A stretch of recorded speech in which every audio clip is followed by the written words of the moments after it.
Nagsisimula na nga ba ang 7 years of tribulation? Katulad ng sinasabi sa Daniel chapter 9 verse 27. At kumakalat ngayon ang balita na si Donald Trump ay nag-sign ng tinatawag na Board of Peace. Dahil sa paglagda ni Donald Trump ng Board of Peace, maraming nagsasabi na ito na ba ang pekeng pagkakaisa?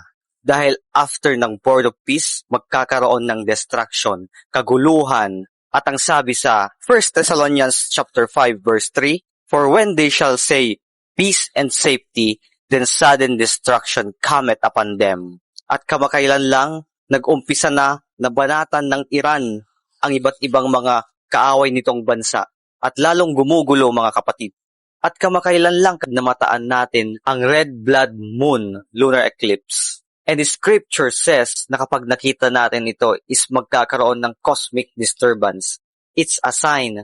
Ang prophecy ng Bible ay nagkakatotoo. Pagkatapos ng kaguluhang ito ay magkakaroon ng Antichrist. Alam mo ba ang gagawin niya?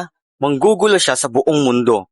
Ang sabi sa Revelation chapter 6 verse 1 to 2, And I saw when the Lamb opened one of the seals, and I heard, as it were the noise of thunder, one of the four beasts saying, Come and see.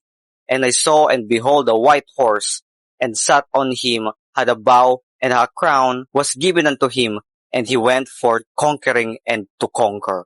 Meron daw kamukha ni Jesucristo na bababa sakay ng white horse. Totoo nga kapatid na ito ang Antichrist, kasi ang sabi sa Bible, ang pagdating ng Panginoong Jesucristo ay sa huling mga pagkakataon, Revelation chapter 19. Pero ang pagdating ng puting kabayo na ito ay mag-uumpisa sa Revelation chapter 6 at pagkatapos ay itatapon ng mga anghel ang seventh bowl. Ang 7 bowls na ito, ang meaning ay ang the wrath of God. Magkakaroon ng 7 plagues, including ang magiging dugo ang mga tubig. May mga salot, may mga sakit, may mga paglindol, at marami pang iba. Kaya importante kapatid na maghanda-handa tayo. Dahil pagkatapos na dumating ng Antichrist, ay doon naman magaganap ang Judgment Day. Doon sisirain ng ating Panginoong Jesucristo ang mga gawaing masasama ng Antichrist na yon. Kasama natin, kasama ng mga taong nagpalaganap rin ng masasama sa mundo. Ang sabi dito sa Revelation 19 verse 20, And the beast was taken, and with him the false prophet what wrought miracles before him, with which he deceived them that had received the mark of the beast, and them that worship his image. These both were cast alive into a lake of fire burning with brimstones. Grabe kapatid, yung Antichrist na yon, pati yung mga demons niya, pati yung mga sumampalataya sa Antichrist na yon, gumawa ng mga hindi karapat-dapat karumal-dumal sa mundong ito, ay itatapon ng buhay ng Panginoong Hesus sa naglalagablab na lawa ng apoy. At ang ingredients ng lugar na ito ay brimstone. Imagine mo kapatid yung buyok na itlog na pinagsama-samang may sulfur at nasusunog na goma. Ganun kabaho ang lugar na yun kapatid. Ganun kabaho ang lake of fire. Kaya kung totoo ang prophecy ng Bible, ibig sabihin, totoo lahat ang sinasabi ng banal na kasulatan. Even hell kapatid. Imagine this.